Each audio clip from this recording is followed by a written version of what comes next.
I don't think anything like this has ever happened in the United States before, where a member of the United States Congress married her own brother. Her Somali relatives said maybe they loved each other. I'm sure they did love each other, but with a strange kind of love. The White House released documents about Ilhan Omar, saying that she married her brother and should be deported. After all, for immigration fraud, they revoke citizenship and deport you. Tom Homan said the federal government is investigating and the documents are significant. Strict. The question, of course, is whether they have children together, meaning, yes, children born in this legal marriage. Or was it just an immigration trick? A scam that clever Somalis pulled off with foolish Americans? Clever Somalis who couldn't build anything in their own country or in the United States except for theft, fraud, and, well, of course, forgery. So they're considered clever and the most advanced society in the world. The United States is, of course, considered foolish when I say the most advanced. I'm ready to back this up with numbers. Which country has produced more wealth, both in total and per capita, than anywhere else at any time in the history of our civilization? Naturally, the answer will be the United States. No one, absolutely no one, has even come close. No one has matched it. Ladies and gentlemen, the White House referred to a brand new investigation by Free Beacon. Yes, Ilhan Omar married her brother. Let's take a look. Yes, Ilhan Omar married her brother. We read through this entire expose and what it's connected to. Using people who know Ilhan Omar's family, know all the family connections, understand the interclan dynamics here, and know exactly what Ilhan Omar is doing. When she left her first husband to marry Ahmed Nursaid Elmi, this person is Ilhan Omar's brother, and according to DNA testing, she actually committed immigration fraud to bring him into America. Before there was DNA confirmation, all of this was just suspicion. Very much like the truth, but still suspicion. Now, if the test has been done, and as we are told, it has been done and it matched, then this is proven truth. Why then? Ilhan Omar divorced her first husband and married her biological brother. Per Minnesota state documentation. It's very curious that they got married in a Christian ceremony. Isn't that surprising for such devout Muslims? Their marriage was in a Christian ceremony. Two Muslims got married in a Christian ceremony because from their faith's point of view, it's not a real marriage unless it's Muslim. And there's the answer to my question. Oh, by the way, while she was married to her brother, she had a child from her first husband because they never actually got divorced. Well, all right, now what? Are we joined by the border czar Tom Homan? We'll discuss Minnesota and a number of other issues. And sir, we're glad to have you back on the air. Trump mentioned a 2020 Daily Mail report that Ilhan Omar married her brother to get into the country. That was last week. Listen. Look at their nation. Look at how bad their nation is. It's not even a nation. It's just people wandering around and killing each other. They took billions and billions of dollars. They have a representative, Ilhan Omar, who they say married her brother. It's a scam. They call it fraud. It's a story that has never been debunked, even though it's 5 years old. That's clearly grounds for deportation. Is there an investigation into this? You know, just the other day, a fraud specialist told me about this. I asked who looked into the case, and he said there was immigration fraud involved. The statute of limitations became relevant in the past 4 years when this first came up. Who was president and in charge of the Department of Justice? I pull out the records and files and we look. But this fraud investigator, whom I know personally is one of the best fraud investigators in Homeland Security investigations, in the Homeland Security Investigation Service, he said there's no doubt he reviewed the case. So I'm working on this week, and we'll see. It's just unbelievable. You know what I mean? According to Secretary Kristi Noem from the Department of Homeland Security, almost 50% of visas in this community are fraudulent, which means that half of Somali refugees are here illegally. What will happen? Will anything actually happen? Will people be stripped of their visas, deported? We'll see. Absolutely. Those days are over. Thank God President Trump is in the White House. We'll look at all of them. I mean, we'll look at those who are here illegally, of course. We'll look at those who are here on a visa or through the immigration process who are criminals. We'll look at national security threats. But those who used an unverified process and didn't provide documents, who slipped through Biden's weak procedures. When it comes to issuing visas, whether they're student, guest, or any other type of temporary visa, we cover the whole spectrum. As I already told you in Minnesota, 150,000 Somalis, 50% of them entered the United States by fraudulent means. In fact, there are almost 250,000 Somalis in the United States. Well, that means 125,000 of them should be deported. If that human needs help. The Biden administration wanted to hide that the DNA test results were 99, 99, 99, 99, 98%. The likelihood that Omar and her second husband, Ahmed Elmi, now her former brother and sister congresswoman, is a sensation. The White House, well, not exactly perhaps the basics of history. This report is very detailed, but the basics of the story with the documents published by the White House seem unconditional. Certainly, of course, this requires investigation. Yes, I hope so. And that's great in this immigration fraud. So what if it's true? And is it obvious? There have been rumors about this for years, and finally we have an administration that is investigating immigration fraud. And how poetic would it be if Ilhan Omar deceived the United States to become a citizen while being a member of Congress? The best thing for the administration is that if she committed immigration fraud, she can be deported. I think it would be pretty easy to prove that they entered the country fraudulently, and therefore she is not here legally in the country, so she can be deported immediately. But it's not just about the fact that the Sumerians, entered here with forged documents and through deception. Well, they used deception to trick the social services of the states. It's also about where the money stolen from us was going. And it was stolen by people who got here through deception. Somali fraud was allegedly funding Muslim terrorism, the same Muslim terrorism that we see on the streets of Washington, and the killing of our National Guardsmen.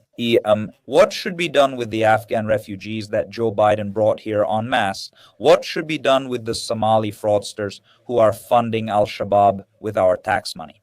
Well, we know the Afghans haven't passed screening and need full vetting by the current administration, which I'm sure is underway. They have a heavy workload, so they need more immigration and customs enforcement agents and border patrol officers. To list the entire open border policy of Joe Biden over the past 4 years and the 12 million illegal immigrants in our country. Testimony yesterday claimed hundreds of known terrorists were allowed into the country by the Biden administration, which is now trying to locate and deport them.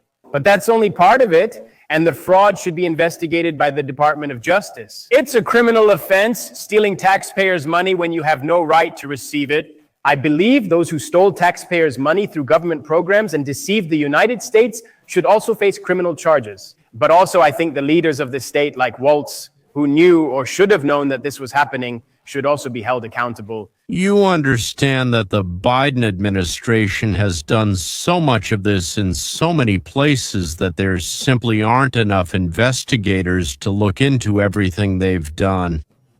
But smart Somalis, smart Moroccans, smart Afghans, and others, basically everyone who came here to deceive us, they're all smart.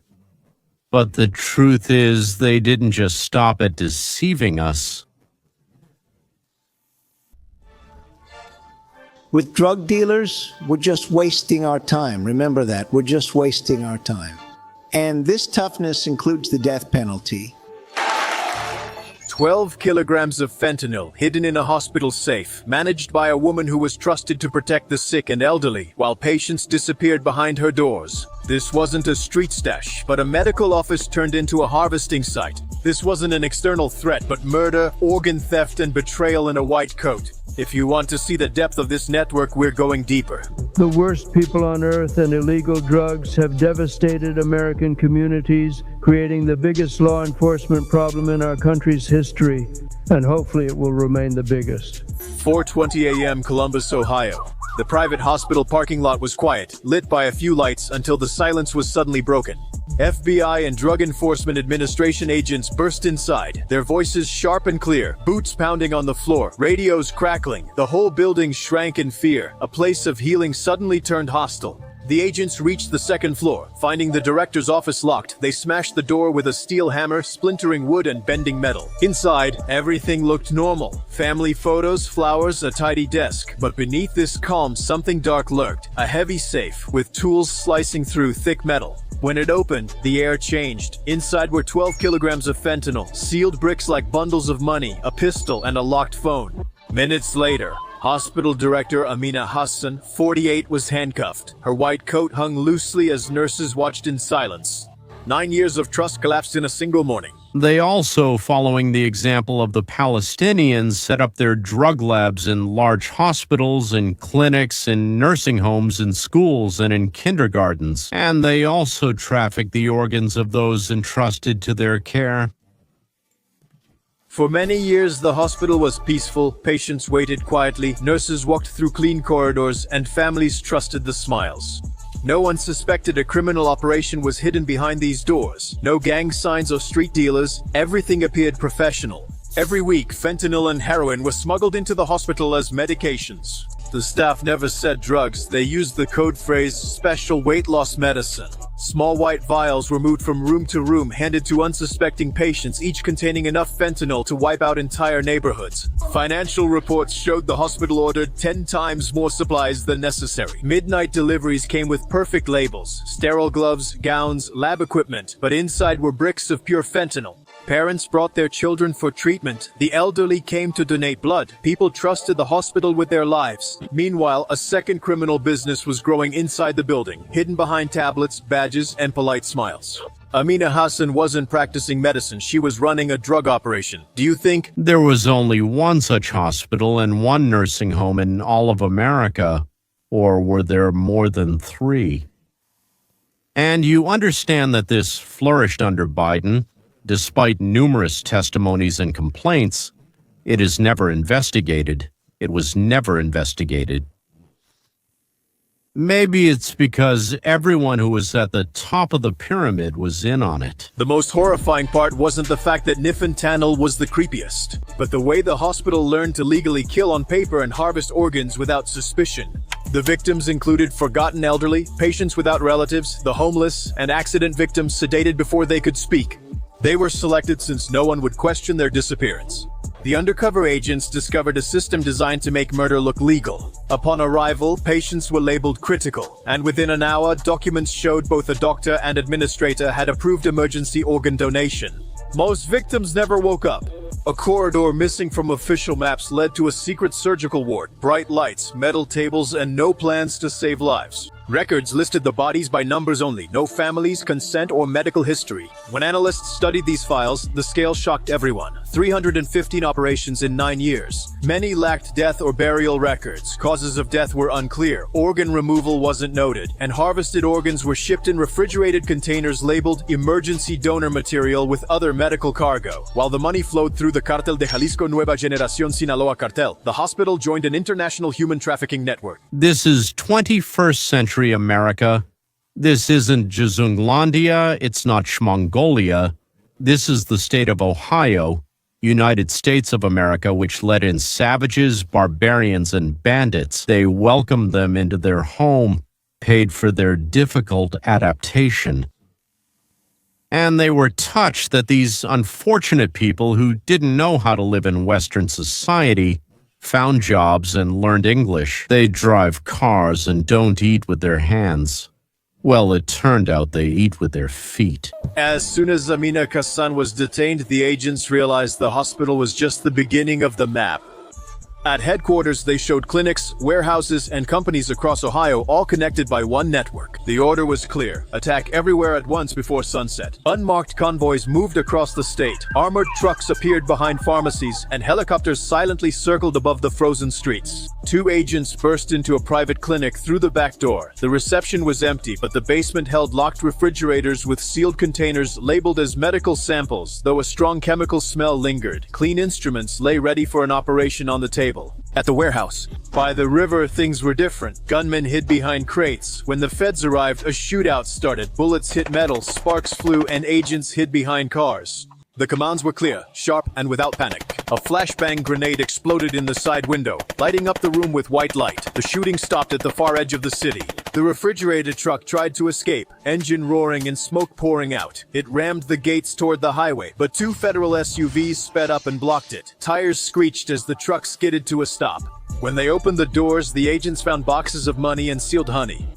Refrigerators held human organs wrapped in plastic and ice. At the police officer's home, agents found cash hidden in ceiling tiles. At the bank director's home, they found safe deposit box keys and documents on offshore transfers. The list of names grew longer every hour. By nightfall, dozens were arrested statewide. Trucks and tables held drugs, weapons, financial reports, and dossiers as evidence. During the raid, they uncovered a terrible truth. The hospital was the center, but the disease had spread everywhere. The walls that were supposed to protect life were instead protecting a criminal empire.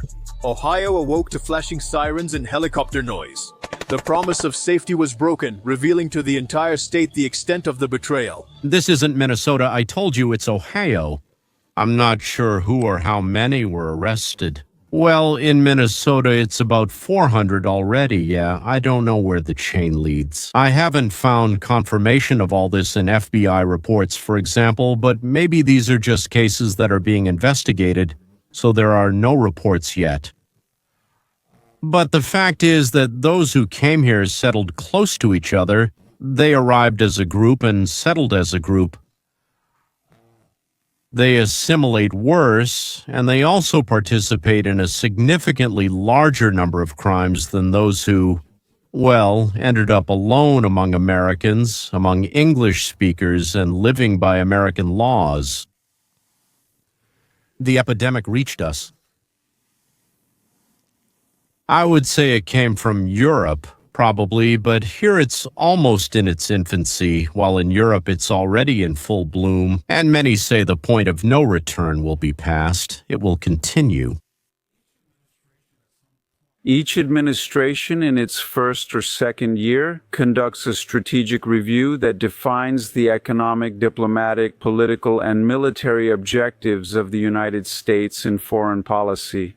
Our document has just been released, and one of its most controversial sections, which I believe was overall a very reasonable strategy, simply stated that our partners, the foundational Western civilizations, meaning the Europeans, are in a very difficult situation. And so the authors of the strategic assessment stated that they are facing civilizational erasure. And you can see what this has done to the Europeans. Nothing humiliates and angers a European more than us, the upstart Americans, whose founders came from Europe, and many of us as well, lecturing Europeans about what they're doing wrong. So they're very angry at us, but why are they angry at us? Because the assessment showed why Europe is in trouble. These are green, radical green proposals. Their new Green Deal is much more harmful than ours. They have huge gas reserves in the North Sea and oil. They have gas, natural gas in France and in other places. And yet they are obsessed, if I may say so, with wind and solar energy, which is expensive and unreliable. As a result, Europe is uncompetitive in the global economic market, and the European Union has lost its place in the world gross domestic product ranking. It has dropped significantly. Previously, along with the United States, it was one of the 2 leading economic powers in the world. But over the past 20 years, it has significantly lost its share of global gross domestic product. Its birth rate is not like ours. It's 1.71, 1.75. This is very alarming. Theirs is 1.39. Their population is shrinking and aging, and more importantly, their borders remain open. 45 million people are arriving there, mostly from Middle Eastern countries. And unlike us, they have absolutely no history of the so-called melting pot. They lack the kind of social mobility between classes that we have. That's why it's very difficult for them to acculturate, assimilate, and integrate immigrants, especially when they arrive illegally. And let's be honest, mostly from the Middle East. So you end up with a forced multiplication of Islam. 45 million Muslims.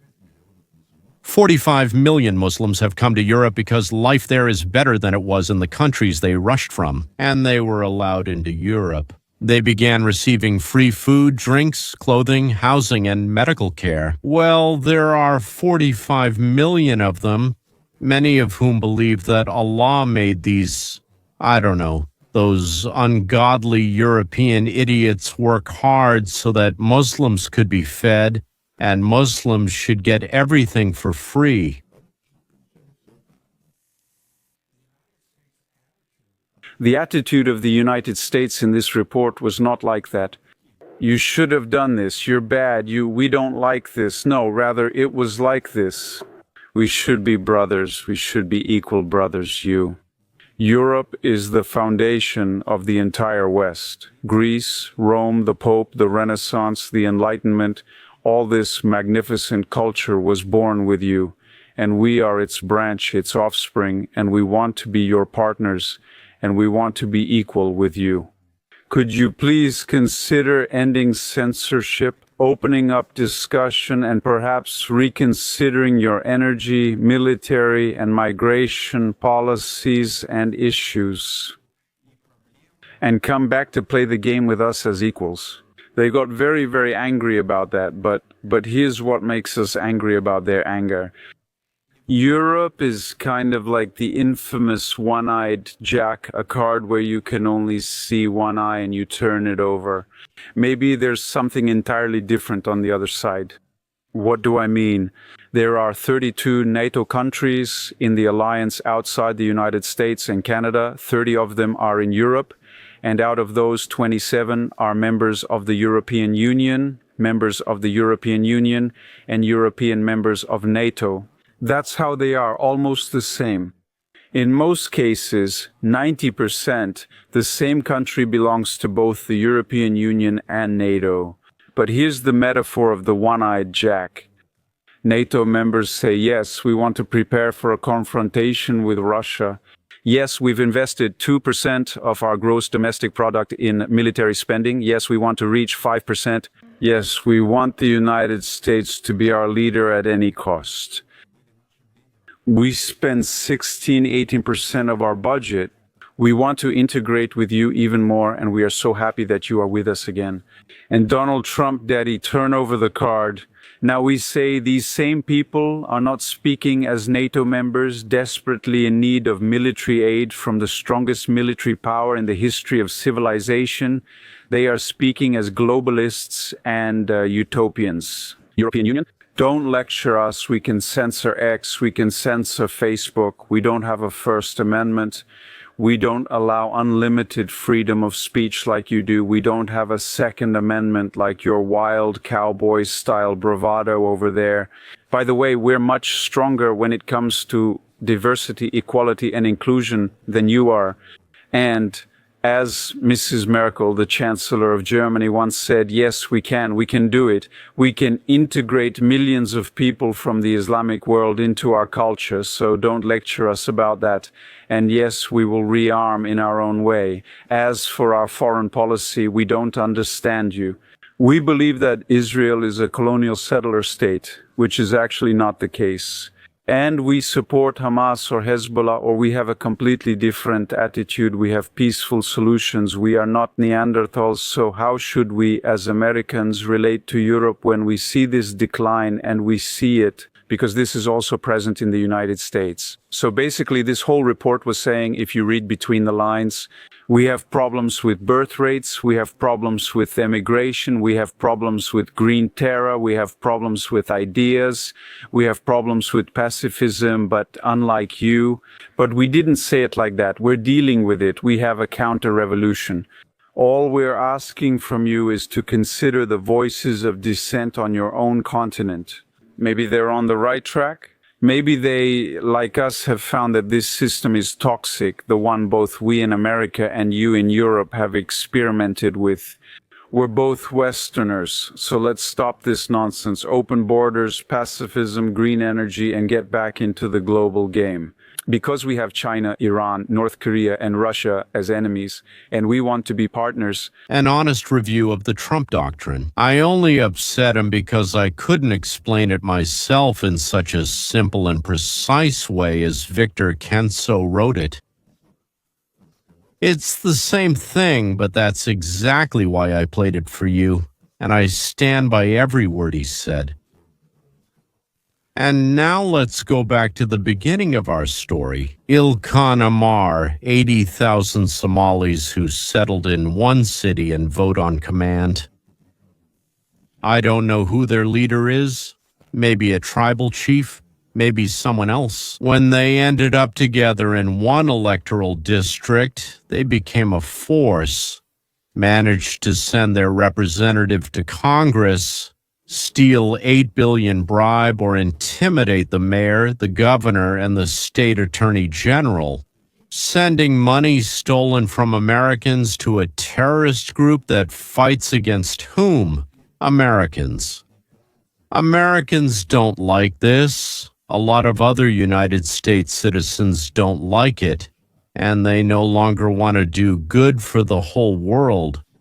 Who then, like the Europeans, despise and hate us, or like the Ukrainians, accuse us of greed and selfishness, or like the Somalis, think we're idiots because of our actions. By the way, we deserve it, yes, but that's it, period. We can't keep helping and wiping noses anymore. It's time for America to isolate itself from the whole world, with themselves in their own backyard, both daily and hourly. I am more and more convinced that the salvation of a drowning man, as they explained to me in Odessa, the country of Ukraine, the salvation of a drowning man is the work of the drowning man himself.